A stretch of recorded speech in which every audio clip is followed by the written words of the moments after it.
Salut tout le monde, c'est Amo, nouvelle vidéo, nouvelle storytime. Aujourd'hui on parle du Japon. Il y a déjà 7 ans de cela, je suis allé rendre visite à mes cousins qui habitaient au Japon à l'époque. Ils y ont habité pendant 3 ou 4 ans je crois. Ils habitaient à Kobe, Osaka Kobe. Euh, et donc, alors, je n'en ai pas profité comme j'aurais pu en profiter si j'étais au collège. Parce qu'en fait, j'y suis allé quand j'étais en primaire. C'était en 2017, j'avais 10 ans. J'étais sur ma 11e année. Donc j'étais en CM2. C'était en avril 2017 d'ailleurs. Je me souviens que c'était une sortie surprise de base. Avec mes parents, on avait l'habitude de faire des sorties surprises avec mes parents, mon frère, ma soeur. Donc des sorties où on n'allait pas où on savait pas où on allait. Donc, enfin, mes parents savaient, mais nous les enfants on savait pas. Parfois c'était des fast-food, et bah pour le coup c'est la meilleure sortie surprise de ma vie. Donc on est parti un mercredi, donc j'ai zappé 3 jours d'école je ne savais pas où j'allais à l'époque. Un mercredi, donc le mercredi à cette époque-là on n'avait pas, enfin, c'était le début on n'avait pas cours le mercredi. Avant 2007 ou 2016, je sais plus, ouais peut-être 2017, avant 2017 on avait cours le mercredi matin. Pour ceux qui sont primaires, qui ont pas cours le mercredi matin, et ben vous avez la chance, moi je me suis fait douiller. Donc je suis parti un mercredi, donc on est parti jeudi, vendredi, puis les 2 semaines de vacances de Pâques. Et donc on est parti au Japon. Alors, comme je disais avant, je n'ai pas pu en profiter comme si j'étais. Autant que j'aurais profité si j'étais au collège, puisque en fait ma véritable passion pour le Japon, elle s'est faite au collège, quand j'étais en 5ème, 4ème. Voilà, c'est une amie qui m'a fait découvrir les animés, les mangas, le Japon en général, le dessin, tout ça. Elle m'a fait révéler beaucoup de passion pour beaucoup de choses sur la culture asiatique. Et donc je suis parti 2 ans avant de rencontrer cette amie-là. Donc j'étais en CM2 en 2017. Donc voilà, on a pris l'avion, on a fait, je crois, 12 heures d'avion aller, 12 heures d'avion retour, 13 heures d'avion aller, 13 heures d'avion retour, je sais plus. Donc on est parti de Charles de Gaulle, on est allé à Hong Kong, on a fait une escale à Hong Kong, on est allé 1 heure en Chine, voilà. Alors l'air à Hong Kong, il est tellement humide, c'est irrespirable pour un Européen.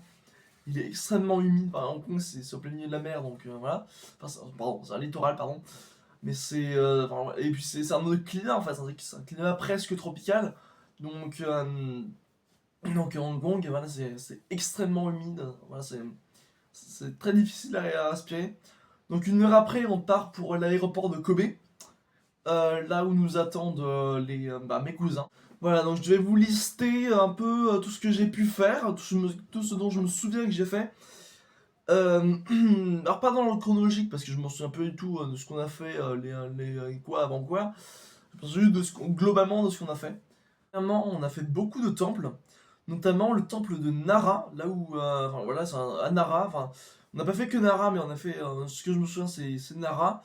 Euh, à l'entrée du temple, il y avait des biscuits qu'on pouvait donner à manger à des daims. Des daims, c'est des espèces de petits cerfs qui n'ont pas de bois. Et voilà, on pouvait s'approcher, on pouvait donner à manger aux daims, c'était trop marrant, trop mignon. Euh, et je me souviens aussi que au premier temps que j'ai fait, ma mère m'a acheté un petit carnet dans lequel, à chaque temple où on allait, il y avait quelqu'un dans le temple qui faisait une calligraphie sur une page du carnet. Deuxième chose, je me souviens un jour on allait à un restaurant ninja. C'est-à-dire que on était à un restaurant et le restaurant était en fait autour d'une scène. Donc on déjeunait sur une table où on voit une scène. Et sur la scène, il y a une représentation un espèce de spectacle. En fait, c'est un théâtre, un spectacle avec des ninjas, des shurikens, des katanas, tout ça. Et je me souviens qu'à la fin du spectacle, les artistes donc demandaient aux enfants du restaurant de monter sur scène pour essayer de reproduire des mouvements qu'on avait vus dans le spectacle. Donc forcément, il y avait un modèle, il y avait un artiste qui faisait le mouvement et leur faisait de répéter. Donc je suis monté sur scène avec ma cousine, mon petit frère, ma soeur n'y est pas allée parce qu'elle a trac, et d'autres enfants, voilà, et donc voilà, on devait reproduire les mouvements, c'était très très sympa. Troisième chose, on a visité Kyoto, non pas Tokyo, mais Kyoto. Donc je crois que le restaurant Ninja, il était à Kyoto. Donc on a visité Kyoto. Je ne sais plus exactement ce qu'on a fait d'autre, mais je sais que il fallait marcher des heures et des heures. Ouais, on a dû faire des marchés pittoresques, hein, ouais, on a dû faire, ouais, faire les boutiques, les marchés pittoresques, c'est le traditionnel japonais. On a marché, j'en pouvais plus, j'ai jamais marché autant de ma vie. Voilà, donc bah, après, ça. J'avais mal aux jambes, mais enfin c'était sympa quand même parce qu'il y avait toujours quelque chose à faire. Il y avait des couleurs partout, il y avait un. Enfin, ouais, c'était une culture que je connaissais pas, donc je découvrais un peu tout. Donc la douleur des jambes, au final, ça passe un peu au second plan. Quatrième chose, l'aquarium. Donc on a visité un grand aquarium, alors je ne sais plus où est-ce qu'il était, donc vous ferez la recherche, aquarium Japon, enfin je crois que c'est un des plus grands du monde, je sais plus, un truc assez réputé, renommé. Donc on a visité un grand aquarium, et donc avant l'aquarium, on a fait une photo à côté d'une girafe en Lego, grandeur nature. Genre la girafe elle fait 5 mètres de haut, 24-5 mètres de haut, voilà, en Lego. Donc moi qui faisais 1m30, côté de la girafe qui fait 4 mètres, ça impressionne. Mais il faut savoir que juste à côté de la girafe, il y avait une grande roue. Il n'y a pas de feuille forêt, mais une grande roue qui était au moins 4 à 5 fois plus grande que la girafe. Donc moi, girafe, grande roue. Donc voilà, c'était très impressionnant. Voilà, voilà. Donc ensuite, on est entré dans l'aquarium. Euh, c'est la première et la seule fois de ma vie que j'ai vu un requin-baleine. C'est immense. C'est génial. Alors, requin-baleine, c'est le plus gros requin du monde, pour information, mais ce n'est pas agressif. C'est-à-dire que ça n'a pas de dents, donc ça mange pas les hommes. Ça mange que du plancton. C'est du zooplancton, c'est enfin, pas des microbes, mais des animaux microscopiques. Ça mange que ça, donc ça attaque pas les humains, c'est très très gentil. Et c'est immense. C'est très très grand. Dans cet aquarium aussi, on a pu toucher. Il y avait des bassins, des petits bassins à moitié remplis d'eau, dans lesquels ils étaient entassés. Enfin, entassés, c'est un peu violent, mais bon, je me doute bien qu'ils se sentent un peu à l'étroit. Il y avait un bassin avec des raies électriques. Donc, vous pouvez caresser de la raie. Il y avait un écriteau qui disait qu'il fallait pas toucher la queue, sinon on pouvait se faire électrocuter. Donc, j'ai touché le dos d'une raie. Et sur notre bassin, il y avait des petits requins. Des requins grands comme ça. Donc quand on a 10 ans, ça impressionne un peu, on a peur qu'ils nous mangent. Et en fait, j'ai touché, c'est un peu rugueux, c'est un peu gluant, c'est pas doux, c'est pas lisse, mais voilà, c'est sympa. J'ai touché un requin, j'ai touché une raie, c'est sympa. De l'appartement à Kobe chez mes cousins, il y avait ce qu'on appelait un 100 yen shop. C'était un magasin où tout était à 100 yens. Donc 100 yens à l'époque, c'était un peu moins d'1 euro. Aujourd'hui, je ne sais plus quel est le cours du yen, moi je sais plus combien ça vaut, mais à l'époque c'était un peu moins d'1 euro. Donc il y avait un magasin où il y avait des étalages et à peu près tout était à un peu moins d'1 euro.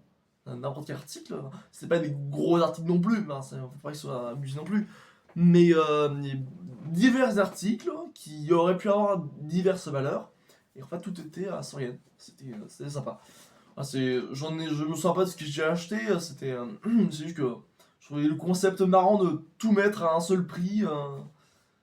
Alors 2017, depuis quelques années, on jouait en été, quand on se voyait en été, on jouait à la Seconde Guerre mondiale. C'est un jeu qu'on avait inventé parce que je suis passionné de Seconde Guerre mondiale et de Première Guerre mondiale depuis que je suis tout petit. Donc avec mes cousins, on s'était amusé à reproduire des batailles de la Seconde Guerre mondiale, même des batailles qui n'ont pas existé. Voilà, et donc c'était l'occasion au Japon de faire ce qu'on appelait la bataille du Japon. On se retrouve, on imagine un débarquement sur le Japon avant la bombe atomique. Toujours à plat de la bombe atomique peut-être. Voilà, donc on s'amusait. C'était très marrant, c'était la fin de la période de la Seconde Guerre mondiale. Parce qu'après cette période de Seconde Guerre mondiale, il y a eu comment ça s'appelle, la période Animaux Fantastiques, qui n'a rien à voir avec le film, hein, mais on l'a appelé ça comme ça parce qu'on jouait des aventuriers Heroic Fantasy avec des animaux magiques. Et c'est voilà, ça a duré un temps, et puis après j'ai découvert Donjons et Dragons, c'était très sympa.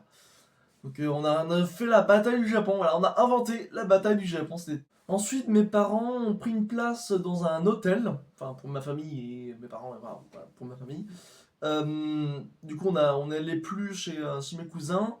On est allé dans un hôtel traditionnel, c'est-à-dire qu'il n'y avait pas de meubles, pas de lit, il y avait juste un matelas.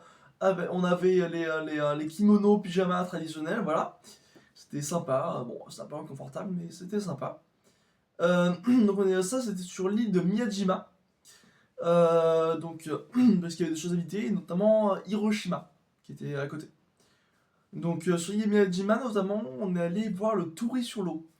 Je ne sais plus où est-ce que c'est, mais vous pourrez chercher sur internet Torii sur l'eau. C'est donc un torii qui est construit au milieu d'une baie. Et quand la marée monte, on a l'impression que le torii flotte sur l'eau. Alors moi, j'avais pas cette impression-là, mais bon, les gens de là-bas voyaient ça, donc ouais, c'est sympa. C'était un très très grand torii, c'était assez impressionnant aussi. Je me souviens avoir fait une vidéo, pas une vidéo, une photo qui représente le Japon traditionnel et le Japon moderne. Parce que je me souviens de cette période-là, j'avais une Pokéball en plastique que j'avais acheté sur internet. Donc j'ai fait une photo avec la Pokéball à côté du Tori. Et c'est vrai, c'était marrant. J'aime bien l'idée du contraste entre tradition et moderne. Ça c'était pour Miyajima et le Tori sur l'eau.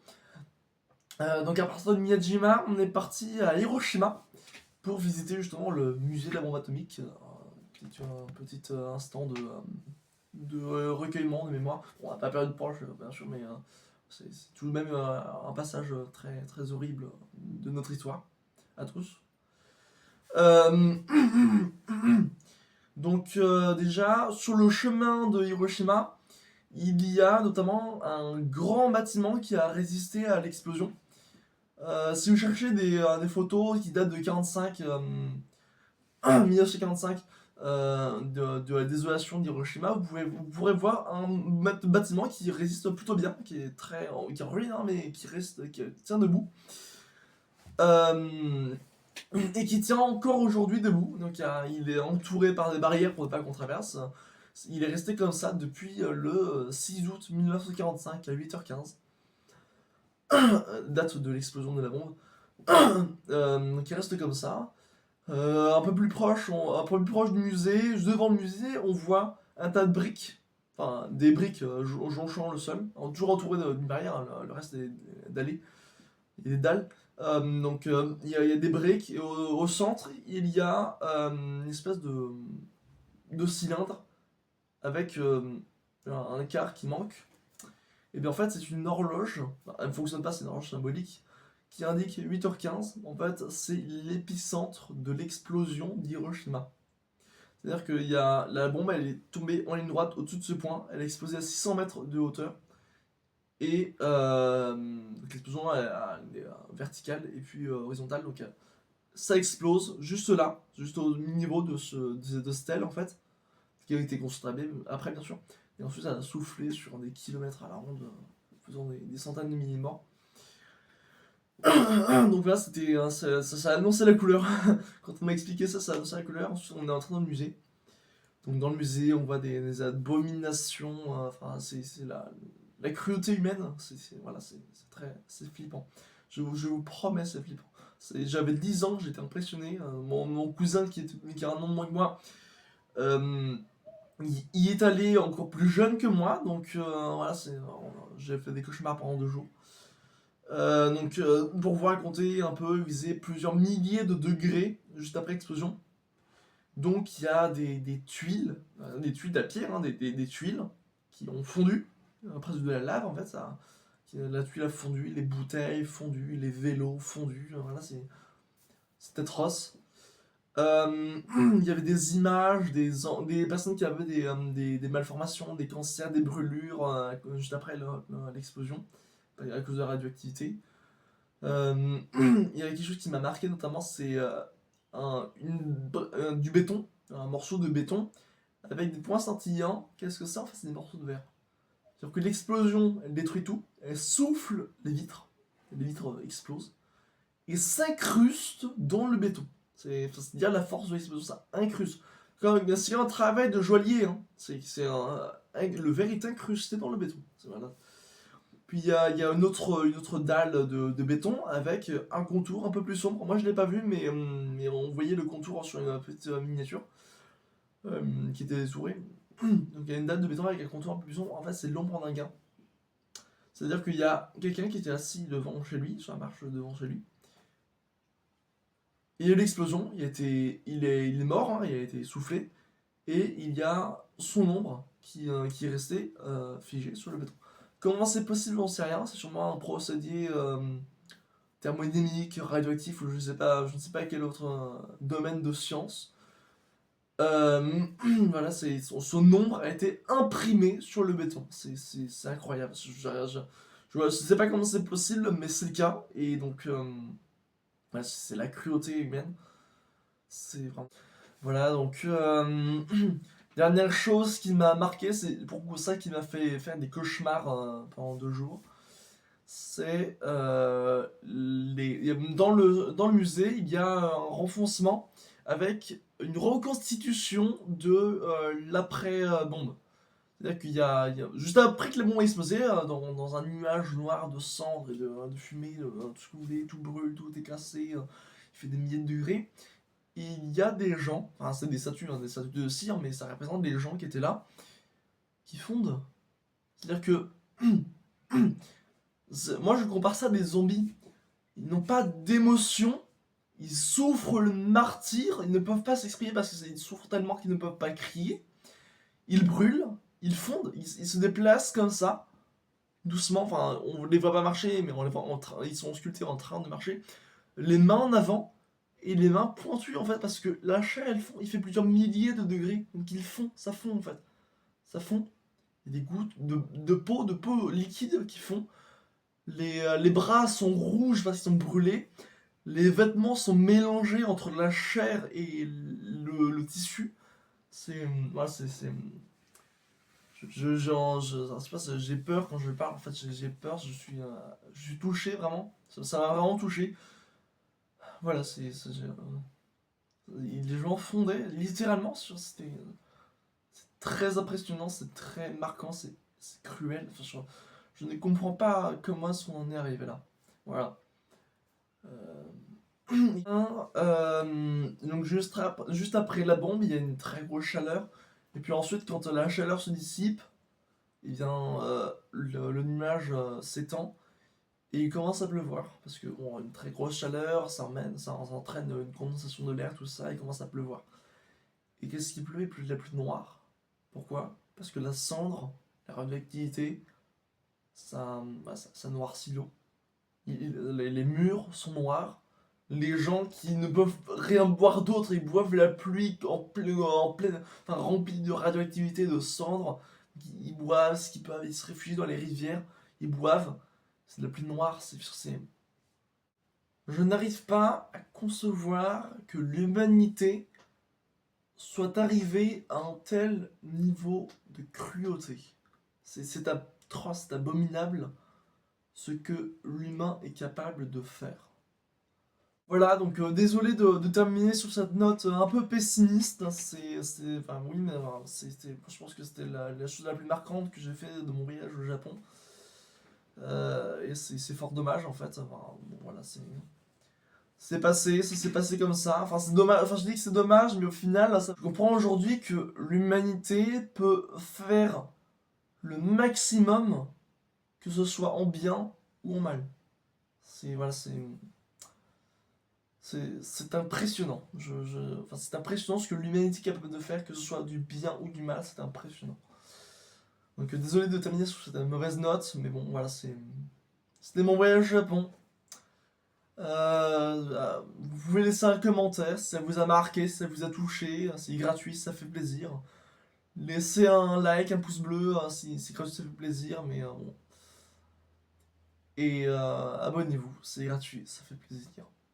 À bientôt.